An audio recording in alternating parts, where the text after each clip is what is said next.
Lili Guererro is an engineer. She specializes in mechanical and plumbing with EDesignC. And she has been, in my experience, a remarkably research-oriented engineer who's looked up all of the technical, difficult questions, answers, like solved hard problems, particularly around implementing some really advanced applications of heat pump water heaters, you know, like first person to do that kind of work. So I'm so excited to have her present her work to you. So with that, I will step back, say thank you again, Tom. That was fabulous. Read your comments, go for it. Thank you, Lili. Off you go. Good morning, everybody. And I apologize in advance because we have a little protest going on outside for people protesting climate change, so it's pretty timely. Awesome. All right, so let's begin. I'm Lili Guererro, and as mentioned by Sean, I'm a mechanical engineer. I'm working in the California Bay Area. And I'm going to take you through a couple of our recent domestic hot water case studies. So our first case study is going to be Coliseum Place, and it's located in Oakland, California. This is our rendering here. It's going to be right by the Coliseum. And so here's some project info. It's going to be 100% affordable housing, East Oakland, 58 family apartments. Most residents will be in the 30th to 50th percentile of the average median income, so it's pretty extremely low income households. Our building will be 20% designated for formerly homeless people. 25% of the units will be accessible. It's going to be all electric, and it's going to be net zero aspiring. So when we were considering what hot water system we would select, we were thinking about the great potential for energy efficiency gains per the energy model, which I'll show you next. We were also had front of mind maintainability. We didn't want something so complex that the maintenance staff could, struggle with. We wanted it to be accessible for them. And we knew that we wanted heat pump water heaters because that's the most efficient way to heat water electrically versus electric resistance. We wanted to address the heat pump water heater dilemma, which basically is that heat pump water heaters are optimal when the incoming water is cold. So when you introduce warm water into the heat pump water heater, there is a penalty. So we needed to address that issue, and you'll see what we ended up coming up with.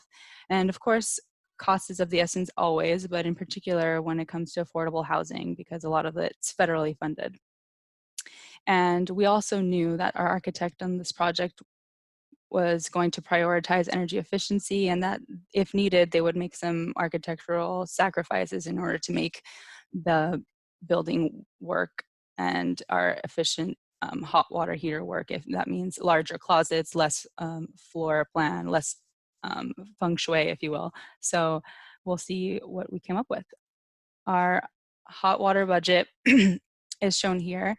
In red is our decentralized heat pump water heaters. As you see, decentralized would provide the least intense usage. Next best is our centralized system.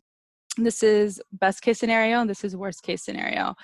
But as you see, we needed to stay below our energy budget in order to be net zero. So we wanted to zoom in a little closer and figure out how do we minimize the energy usage for these systems. And as you also see, the plug loads are pretty consistent, the lighting loads are pretty consistent, as is space heating and cooling. So hot water really got our attention. And as you see in the next slide, there is a potential of saving quite a bit of energy when you eliminate a hot water recirculation system. The question is, how do you do that? And that brings me to the following slide.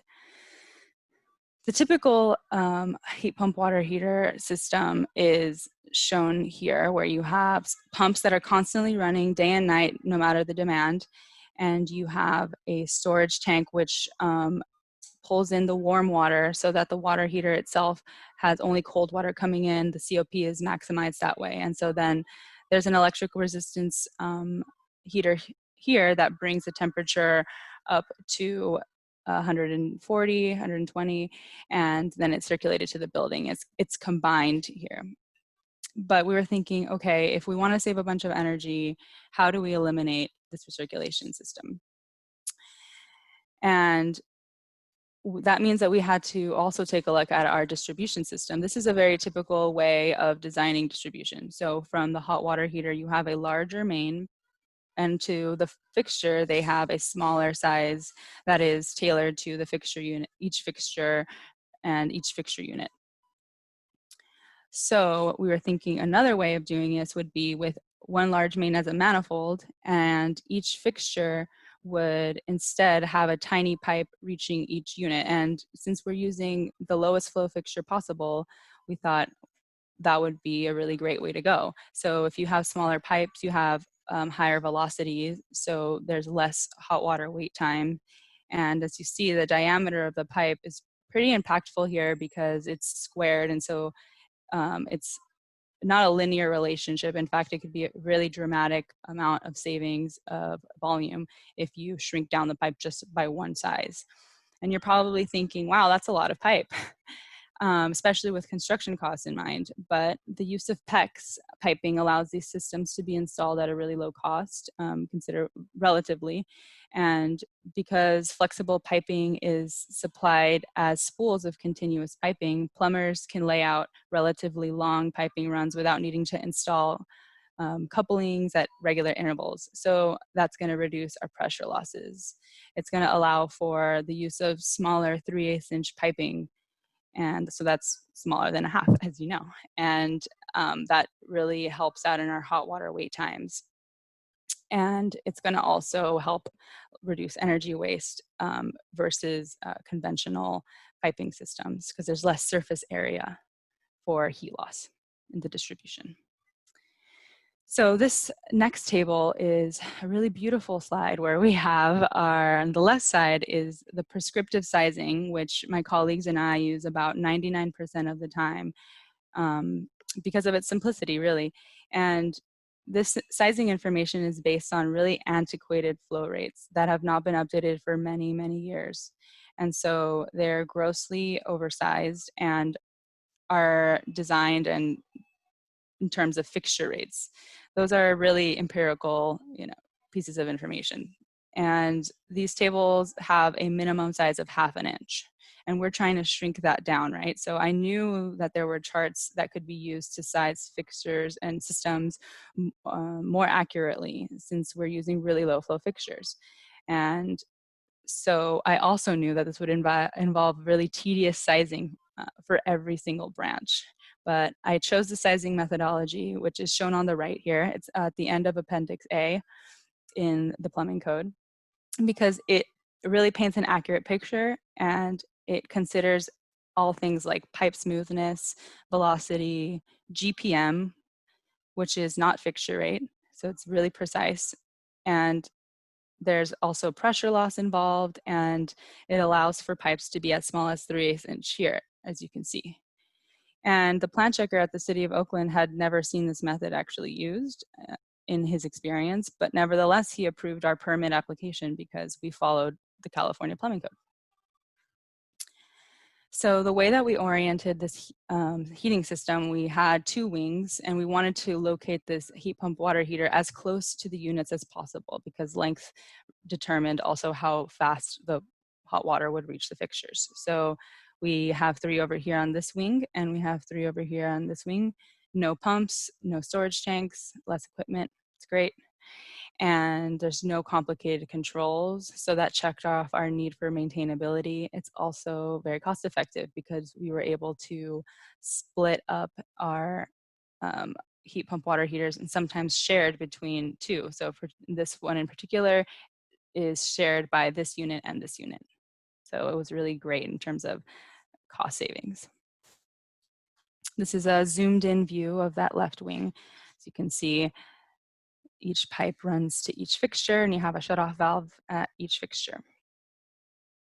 Another thing we wanted to consider is with no recirculation system, you have to look closely at your hot water wait times. So this is a pretty rough draft in the beginning, and we wanted to make sure that we would have realistic expectations with the stakeholders and with the owners about what having no recirculation system meant in real life. So at worst case scenario, at the furthest lavatory, we were guessing it would be, we're estimating it would be 30 seconds. And for the shower, it would be 23 seconds if you use the bathtub valve, or 60 seconds if you used the shower valve alone. And we were expecting a mixed bag of responses from the project team, but most people around here either live in older multifamily or older single family homes that have no recirculation system. So for the building developer, these were pretty standard for them, and they gave us the green light right away. Luckily, we were able to shrink these down a bit. But another thing we had to consider was the science of laminar flow boundary layer. So basically, the cold water is viscous and it sticks to the edges and the metal here, and the hot water streams right through the center. And so that results in the average temperature of the water not being warm enough, or not being perceived as warm enough. And so we had to be extra conservative and show 50% longer wait time. A question for you, Lily, from Jim Lutz. Lily, did you look at the Appendix M when you were doing this work? Appendix M. I don't. It might reduce your maximum GPMs for calculations.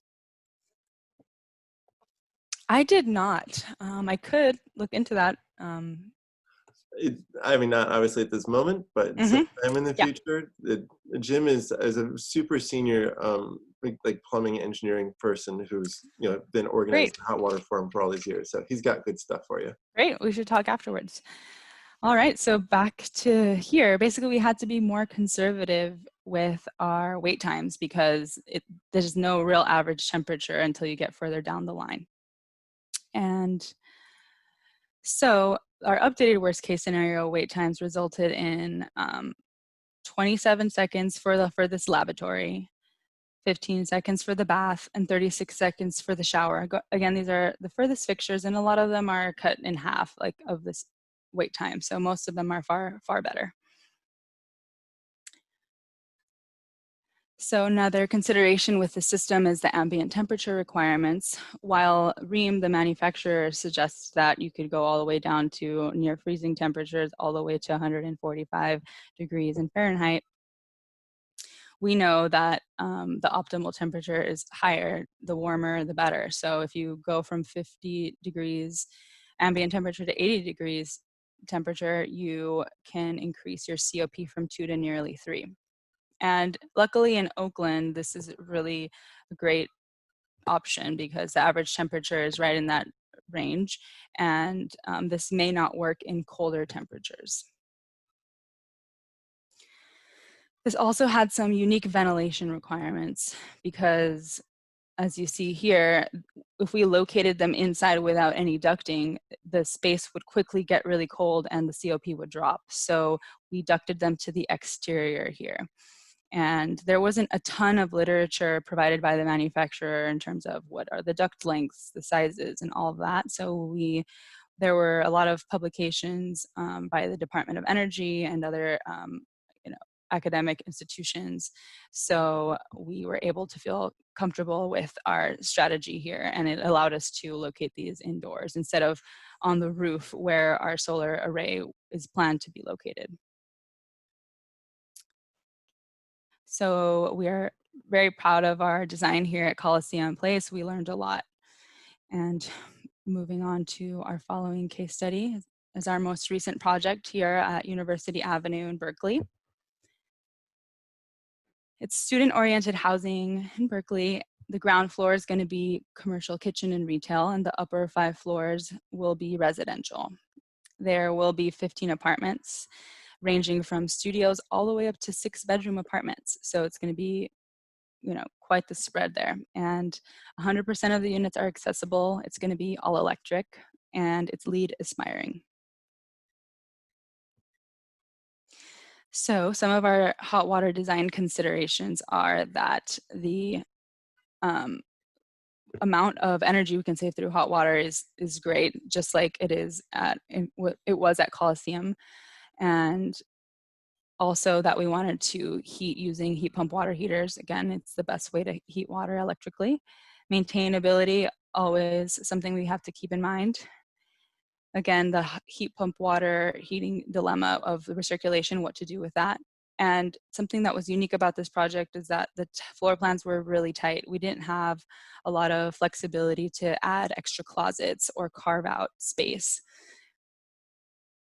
So we considered our option number 1, which is a fully integrated heat pump water heater, which would have been located centralized. And it is a integrated and packaged tank and storage condensing unit. You see the condensing unit is here, the tank is here. So it's pretty simple, has less equipment, it's centralized, so it's lots of redundancy. If one were to go offline, then it wouldn't really affect the whole system that dramatically. So the cons, however, are that the indoor space required is 3,200 cubic feet. So that's quite a bit for a whole building. If it needs to be inside, it cannot be ducted to the exterior.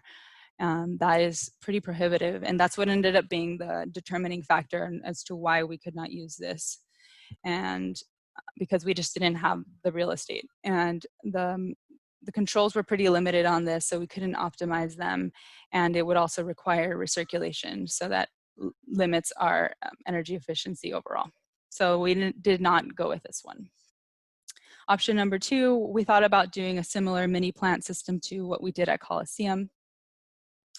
We would have packaged tank and storage and condensing units all in one with the ream.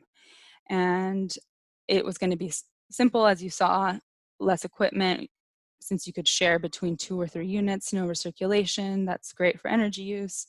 Some cons would be that it requires closets on every floor, and that ended up being the determining factor with our project. You'll see the floor plan in a minute, and you'll see that it's quite limited in terms of carving out extra space. They really wanted to optimize that, and another drawback would be that it's decentralized, so there's less redundancy there. Option number 3 is what we ended up going with. It's a split system in a centralized orientation. It's going to be stand-in CO2 with separate tanks and condensing units. Some pros are that it's flexible. You can locate the tanks separately from the condensing units. You can have a really low global warming potential of CO2 when compared to synthetic refrigerants, which are R410 or 134A typically.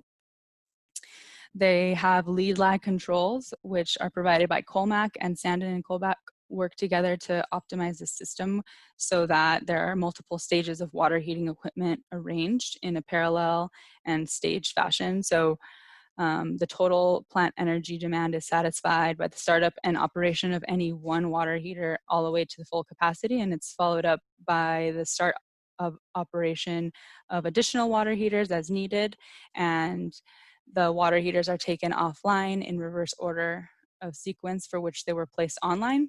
So basically that increases the equipment longevity because the water heating is shared pretty evenly across equipment. And it's centralized, so there's lots of redundancy, and one drawback is that recirculation is required. So this is our schematic here. We have, for our 15 apartments, we have 6 water heaters. We have 3 120-gallon storage tanks, and we have 1 swing tank. And the swing tank is what takes in the hot water return from the building. So there's no energy penalty for the water heaters. And this has an electric resistance element, which brings the temperature up to 120, 140, and there we provide it to the building. If you're feeling curious, you can see our equipment selection here.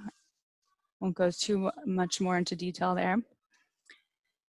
And this is where we ended up locating our equipment. So these are the water heaters and these are the tanks, and it's on the podium. And again, it's distributed nicely. So the weight isn't concentrated, and we didn't have to add any additional structural reinforcement because it's pretty flexibly located. And ultimately, we're pretty pleased with the design, and it's quite different from the one that we did at Coliseum, but that is something that you have to make a decision as an engineer and as a design team, what is best suited for your building. And so overall, some lessons learned are that no one-size-fits-all solution.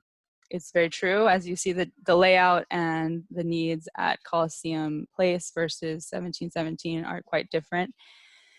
If you have clear goals as a team, you can be very intentional in the decisions you make as a designer, whether it be you really want to prioritize energy efficiency and you'll make some architectural sacrifices, or you are focused on optimizing the floor plan, and therefore we can work around that with our systems. And having everybody on the same page is key, because then everyone's kind of pushing each other in the right direction instead of all in different directions. Willingness to try new things is obviously key, and you keep learning about new technology, and something you have to factor in is some time to make some errors, and also finally to provide peer review. Really work that into the design process. We had everybody on board here internally, and we also went externally, and we had a third-party engineering firm look at our drawings to point out stuff that we may have overlooked as a team. And finally, the whole reason why this is so important is to provide energy efficient housing is to result in lower energy bills and to have more money available to build more affordable housing, which is a need everywhere, and especially here in the Bay Area. So thank you for your time. If you have any questions, Woo! there's my contact. Well done. Thank you. I was really enjoying that presentation. And even just actually seeing the details on 1717. So HEA, which I think is Steve Schmidt, he says, thanks, Lily. Love the small pecs to fixture design. Did you install monitoring to track how much the resistive heater is running? We did not do that. I think that Dream does have its own internal monitoring. Right. I believe it's built into that. So I'd be curious to go back in after it's constructed to take a look at that. EcoNet, right? That's our product called that. You can do it on your smartphone, access it, adjust temperatures. We could operate them at 140 or take them down to 120 different hours a day. They're responsive to programming, the Ream tank specifically that were chosen. Let's see here. Cool. Let's see, we addressed Jim's comment there. Well, then I'm curious. I've had the pleasure of working with you on these two exceptional projects. What else are you up to these days? Well, do you have any cool advanced projects you want to chat about? These have been kind of front of mind for me, working more on mechanical systems on other projects, and rehabilitation projects are kind of taking up a lot of my time these days. But 1717 is the latest, newest new construction building that we're focusing on. Gotcha. Thanks. Yeah. Okay, then. Well, let's see here. Any other questions?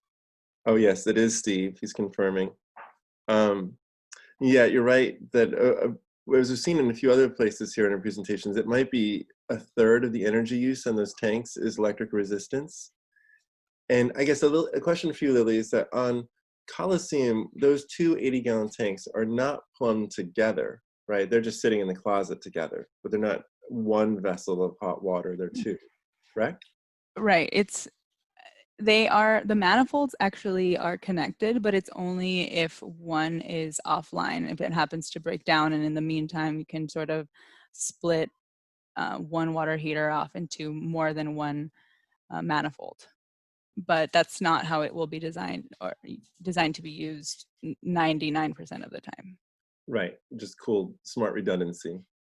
Um, so last summer you came to the retreat, right? And you met Tim McDonald, pardon me, who does passive house zero net energy buildings over in Pennsylvania. And he Right. was running those tanks together in series, which is something I recall recommending against because I thought that warm incoming water to the second tank would reduce its COP. But he was like, no, it's fine. um, Yeah, that's what I've been hearing more and more lately. So I'd be curious to see if he has any sort of publication or results coming out of that project, just to see how they're performing. Do you have any of that handy? I don't have it handy, but I do know that he keeps data and he has Great. his own conference, just like our retreat. He's got a fun little party over in Pennsylvania. And I think that that we should go. We should have like a contingent of Californians go out and learn what the East Coasters are up to. Um, I'm very into that. They have much different conditions, so very curious about what's going on over there. um, okay, so if you could, there's a couple of more comments on the chat side. Mhm. If you don't mind engaging those, people would totally appreciate it.